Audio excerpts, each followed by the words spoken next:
Violet scarfed down her food, not because it was amazing, but because she wanted to get away from Asher. He totally misread her, though. "My poor queen, you must be starving." "Let me order more," he said, already grabbing his phone. "No!" Violet blurted out. Asher raised an eyebrow, surprised. "No, I'm good." "Seriously?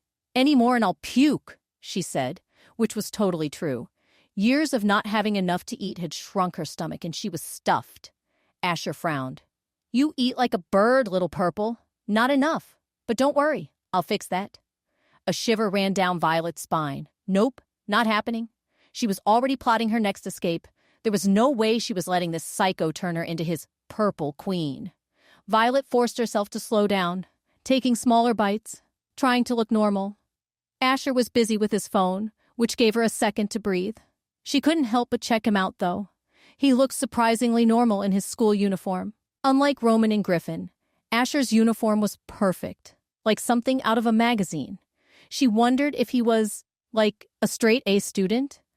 Or was that just another act? Was anything about him real? Violet got so caught up in trying to figure him out that she barely noticed she was still eating. There was something about him, though, something that drew her in. Was it his hair, all styled perfectly to the side, or his flawless skin? How could anyone look that perfect? As he typed on his phone, a little frown appeared on his face, and Violet had this crazy urge to smooth it away. Okay, I'm officially losing it. Or maybe Asher was like making her think he was attractive. It sounded insane. But with Asher, anything was possible. Violet glanced up, and her eyes locked with his. She choked. Food going down the wrong pipe. She started coughing like crazy, tears in her eyes. "Here," Asher said, shoving a glass of water at her. Violet didn't even hesitate, just chugged it until it was empty. Asher put the glass down and started rubbing her back. "You're okay. I got you," he murmured, his hand moving in soothing circles. Violet stopped coughing, but was frozen, staring at Asher. No one had ever said those words to her before. Even in this messed-up situation, no one had ever taken care of her like this. Maybe Nancy had, but only when Violet was sick and Nancy didn't want her to die. No one else had ever acted like she actually mattered. Violet was lost in the moment as Asher cupped her face with one hand, still rubbing her back with the other. His touch was softer now, almost seductive. Her breath caught in her throat. Violet couldn't fight the strange vibe. As Asher leaned in, her eyes fluttered closed. "It's just a kiss," she told herself. Nothing more. But just as their lips were about to touch, the door swung open. "Who the heck is in my office?" Principal Jameson's voice boomed, then trailed off as she took in the scene. Violet jerked back, mortified. Being caught almost kissing a psycho felt like a slap in the face. It snapped her back to reality. "Mr. Nightshade? Oh, shoot!"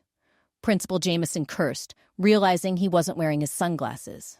Violet used the distraction to scramble away from Asher, getting to her feet just as Principal Jameson pulled a pair of aviators from her bag and put them on. Violet couldn't help but wonder what the big deal was about looking into Asher's eyes. They were unusual, yeah, but that was it. She actually felt weirdly comfortable looking into those slitted reptilian eyes. Unless Principal Jameson had secrets she didn't want Asher to uncover.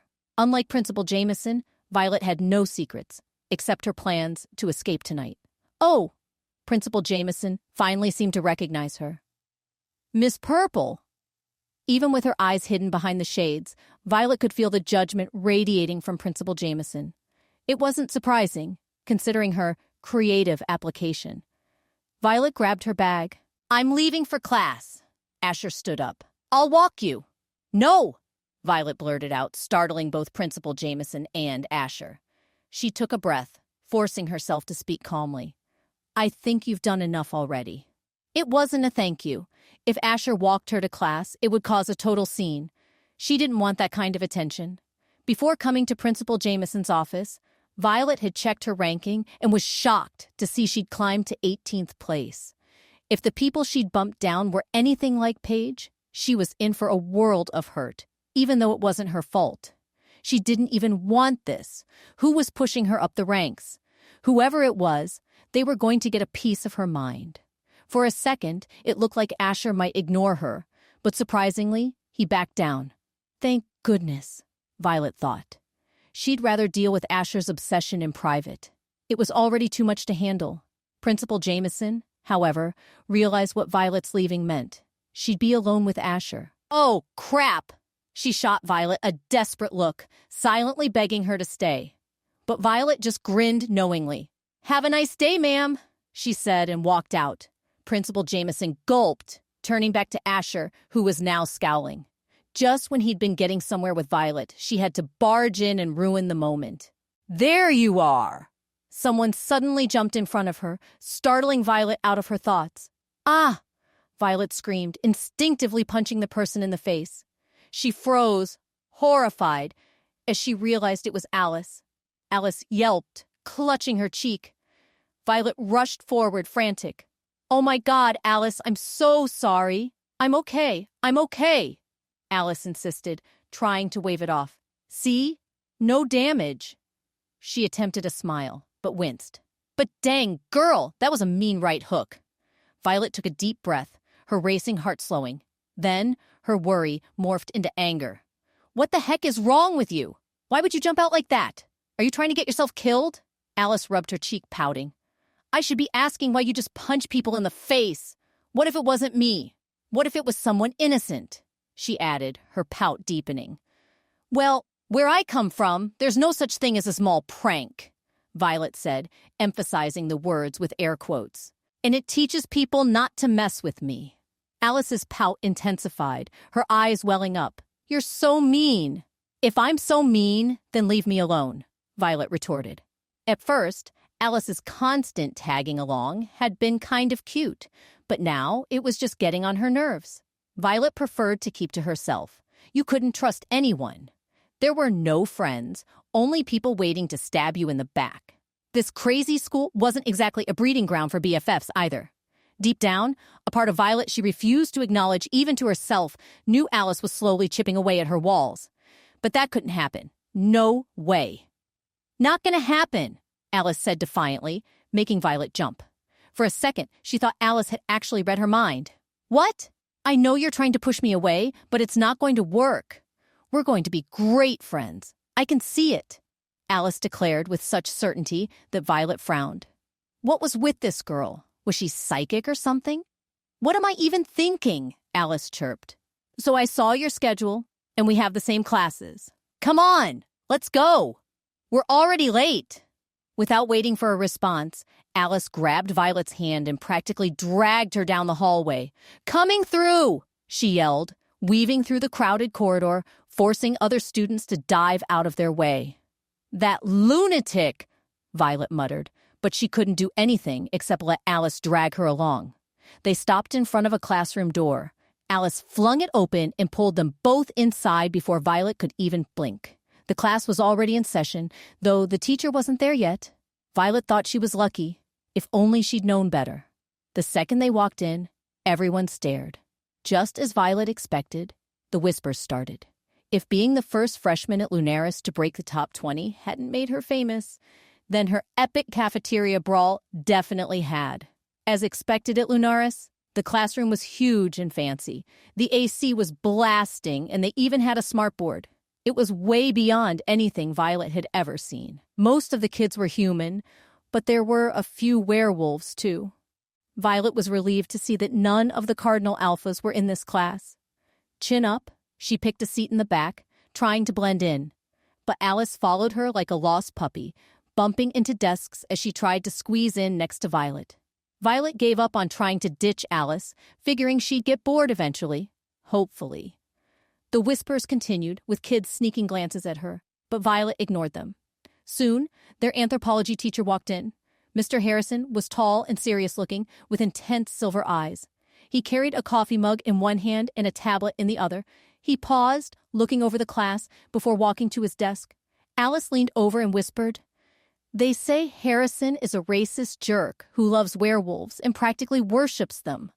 Good thing karma gave him a human form, unlike his siblings."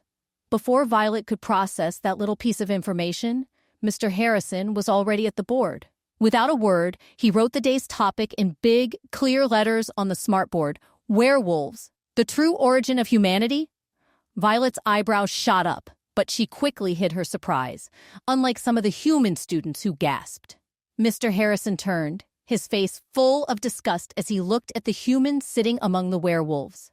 He walked forward and asked, "Can anyone tell me about the theory of evolution? Or, in simple terms, how did humans come to be?" No one moved. It was obviously a trick question. "Why isn't anyone speaking?" Mr. Harrison asked, his voice dripping with fake disappointment. "Just loud enough for everyone to hear," he muttered. "Humans. Always so cowardly. And you wonder why werewolves shouldn't rule the world? No kidding." Alice hadn't been exaggerating. Mr. Harrison was a total bigot. Harrison sighed dramatically, as if teaching was a prison sentence. "Fine. First 5 hands up get 5 points each." Violet instantly understood the importance of these points when almost every hand shot up, including several werewolves and Alice's. "Alice?" Violet shot her a confused look. "What?" Alice frowned. "I need points if I'm going to protect you." "I don't need your—" Violet began, but other students were already answering. According to the Bible, God created everything. On day 6, he made Adam and Eve, the first people, one student said. "Amen." Harrison clasped his hands together, mockingly. 5 points. Next. He pointed to another student. "Charles Darwin's theory says species change over time. Creatures with good traits survive and have babies, passing on those traits. This leads to slow changes," the student answered. "Excellent. 5 points. Next." Harrison picked 3 more students, none of them Alice, leaving her visibly annoyed. Harrison clapped his hands. "You all answered right," he said, and stupidly, at the same time. The excitement drained from the students' faces. They hadn't seen that coming. Humans weren't the beginning of evolution. Werewolves were. Wait, that's not the end. You've just had a free taste. Now get the full story on the Pocket FM app, link in description. Check out our next video and playlist, and don't forget to like, share, and subscribe.